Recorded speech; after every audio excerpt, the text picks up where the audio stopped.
what's up guys? Welcome to the video. It is Thursday, June 21st, the most important day of 2018. Not just because it is the first day of summer, but because tonight I am going to see one of my top 3 most anticipated movies of 2018. The other two being, one of them being Avengers Infinity War, which blew my mind, so amazing. I loved it. The other being Incredibles 2, which came out last week, that I've already seen twice. Absolutely loved that movie. Possibly my second favorite Pixar movie of all time. Absolutely loved it. The perfect movie in my opinion. Other than Toy Story 3, seriously, probably my second favorite Pixar movie of all time. But no, tonight, going to see what I live for, the 5th movie in the Jurassic Park franchise, Jurassic World Fallen Kingdom. Couldn't be more excited. I have avoided literally every TV spot. Every time a TV spot for Jurassic World Fallen Kingdom has come on during like the NBA playoffs or different things like that, avoided it, turned the channel. Every time I see a new trailer on YouTube or anything like that, avoided it, clicked off of it, because I want to go in so fresh, so completely I don't want anything to influence my opinion on this movie. That's how I went into Jurassic World, and I absolutely love Jurassic World. It was my favorite movie of 2015. I know, I'm biased because Jurassic Park is my life, but I am so excited to go see Jurassic World Fallen Kingdom tonight. But yeah, so it is pouring rain now, which is a little disappointing for the first day of summer. It was so nice before going into the gym. Went in, hit a quick arm workout, and then all of a sudden, it is just pouring rain. But yeah, about to head home, shower, change, and then go get something to eat before heading to the movies.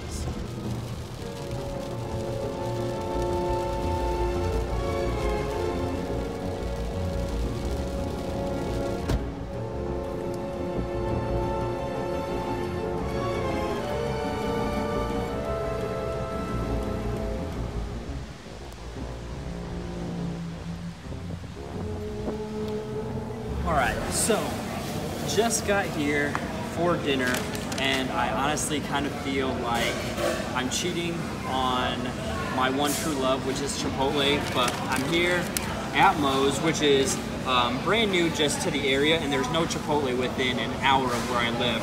And there is a Moe's now within 20 minutes of my house. So actually came here, got my food very similar to Chipotle, but got a chicken bowl, got double chicken, white rice, cheese, queso, and then sour cream. And pro tip, whether you go to Chipotle, Qdoba, don't go to Qdoba unless you get their queso, and then Moe's, always get a bowl to go. That way, when you get your meal, you can shake it up, mix it up, and you don't have to worry about your regular bowl that's here at the restaurant. So like stir it up with a spoon or anything. Just get a to-go bowl and you're good to go. But gonna eat this, head to the movies for Jurassic World Fallen Kingdom. See you guys later.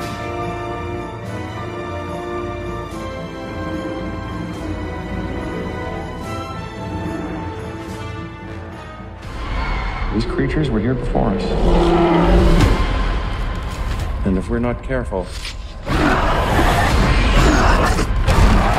they're gonna be here after. Welcome to Jurassic World.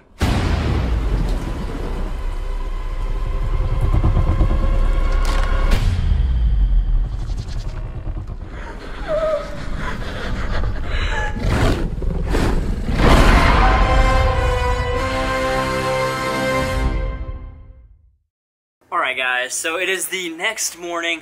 Saw Jurassic World Fallen Kingdom last night, and I couldn't really mentally get in the right space to review it last night. When I left the theater, I immediately wanted to start comparing it to The Lost World Jurassic Park, Jurassic World, sequels prior to Jurassic World Fallen Kingdom, and I had to really kind of stop myself because I was starting to record the review for Jurassic World Fallen Kingdom, and immediately I wanted to start comparing it to all those other movies.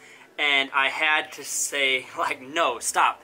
Because so often I get a sequel, whether it's Incredibles 2, whether it's whatever, and I want to immediately compare it to the movie that came before. And that is totally unfair to the movie that I am going to watch right now, which was Jurassic World Fallen Kingdom. So I went to sleep, woke up, and was like, you know what?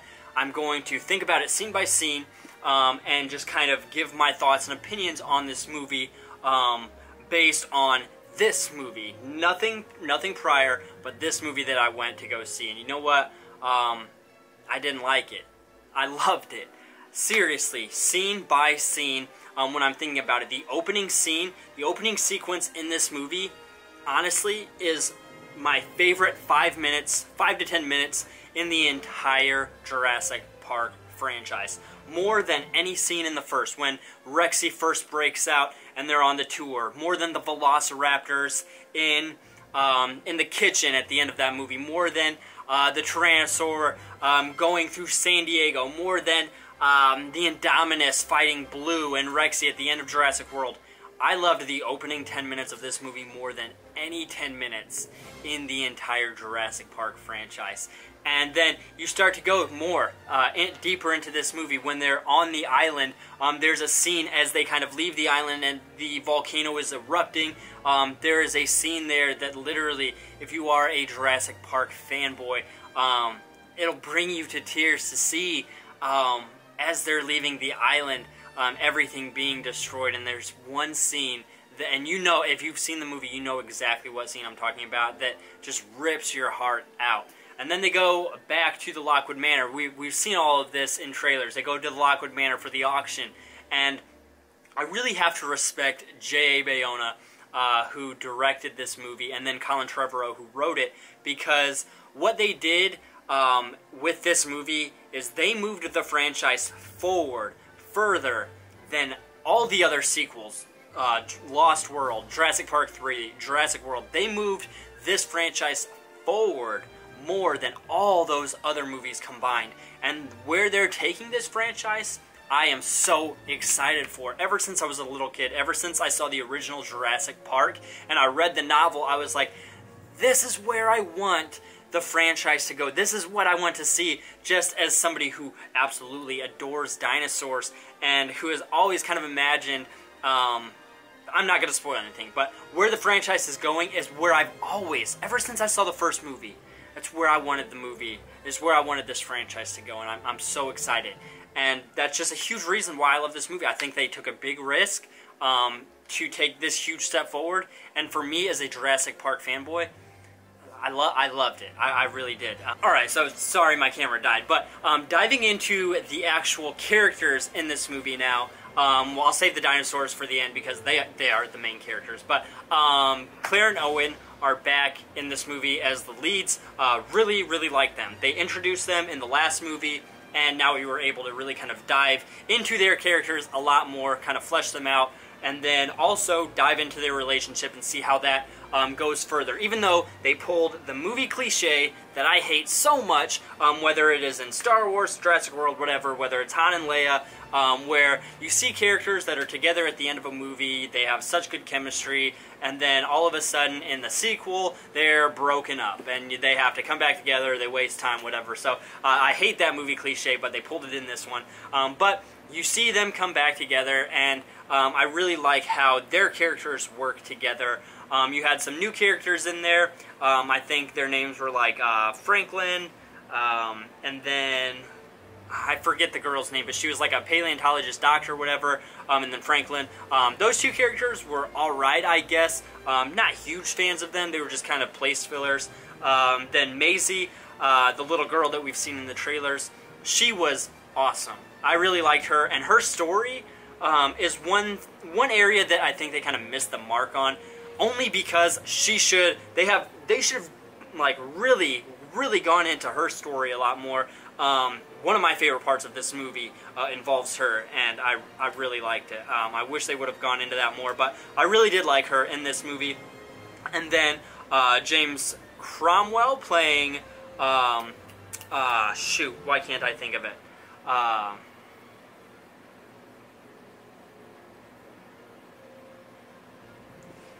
And then James Cromwell playing Benjamin Lockwood in this movie.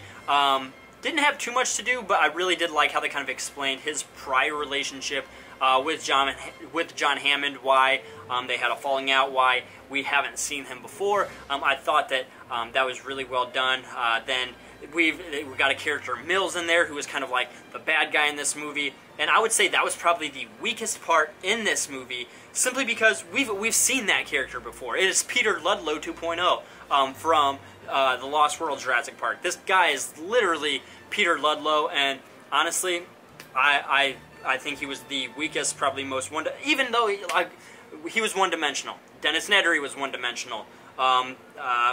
Muldoon was one-dimensional. We've had one-dimensional villain-type antagonists before, but this one I feel like was just a complete rehash and wasn't very well done. But nonetheless, those are some of the characters throughout this movie. And then the main characters, the dinosaurs. We had Rexy return, the Mosasaur return, Blue return. Blue was so good in this movie. I thought Blue in this movie, like, I know, a dinosaur connecting with a human, kind of like a dog to its owner. It sounds ridiculous, but I thought the way they did it in this movie was so good, and I really liked it. I really liked it a lot. Blue was a fantastic character with so much personality. Honestly, kind of like how Caesar in Planet of the Apes, right here, is an ape, is an animal, and has a ton of personality, and you can see so much of what's going on in their mind just through their eyes and their expressions. Same way with Blue. I thought it was very well done with this character. Rexy, everybody's favorite, had a really few good scenes in this movie. What other dinosaurs were really good? There was an introduction of Baryonyx, then the Indoraptor, the new genetic hybrid. Very scary. This dinosaur, honestly, when it comes to being an actual dinosaur, felt more like an alien, felt more like a monster, a xenomorph, than an actual dinosaur. And I thought that was good for what it had to do in this movie. It's rumored that this is the last genetic hybrid in the franchise. What they're going to do in Jurassic World 3 is kind of get away from the hybrid, which I'm okay with. And after seeing the Indoraptor in this movie, you know what, I think I'm good with it. And to see where the franchise is going, I'm okay with this being the last hybrid. But I thought it was a really cool dinosaur. Maybe not as cool as... Definitely not as cool as the Indominus Rex. I really like the Indominus Rex.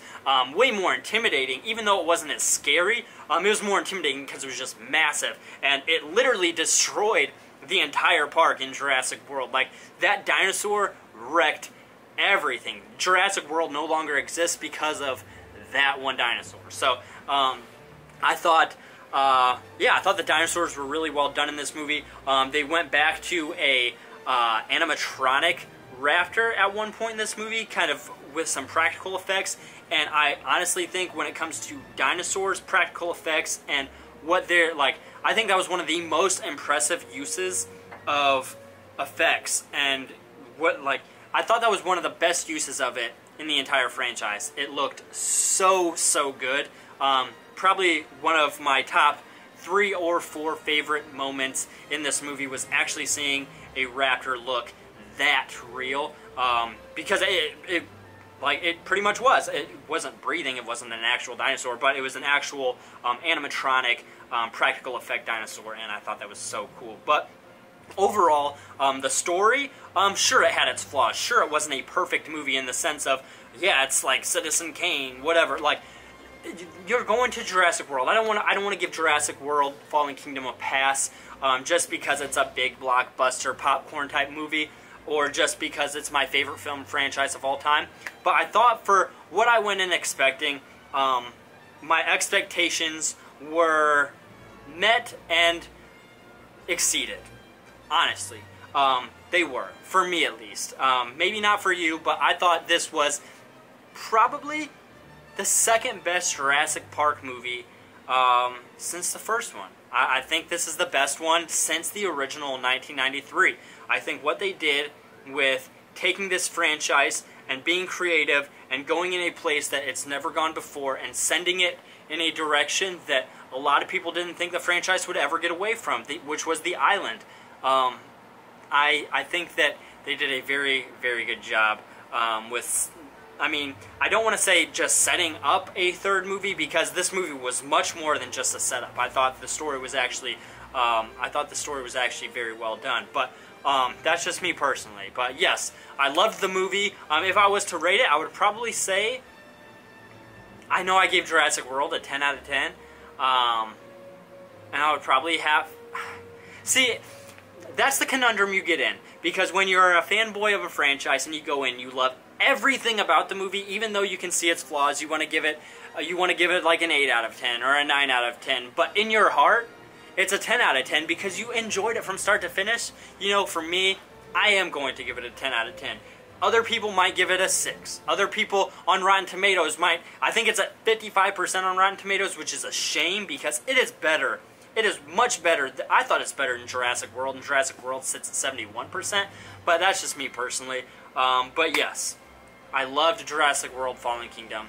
Have you guys seen it? If you have, comment down below. What did you guys think? Where does it sit in the Jurassic World, Jurassic Park franchise for you? Is it number 2? For me, it's number 2 behind the original Jurassic Park. But tell me, what did you guys think of this movie? Did you like it? Did you hate it? Did you think that it was disappointing? Were your expectations exceeded like mine were? Tell me down below. Let's talk about Jurassic World Fallen Kingdoms. Keep the spoilers a little bit on the down low just because maybe not everybody's seen it yet, but nonetheless, let's talk about Jurassic World Fallen Kingdom. What did you think? This is going to wrap up the video. If you guys enjoyed it, make sure to give it a thumbs up. If you haven't subscribed, go hit that red subscribe button. Thanks again so much for watching, guys, and I'll talk to you in the next one. Peace.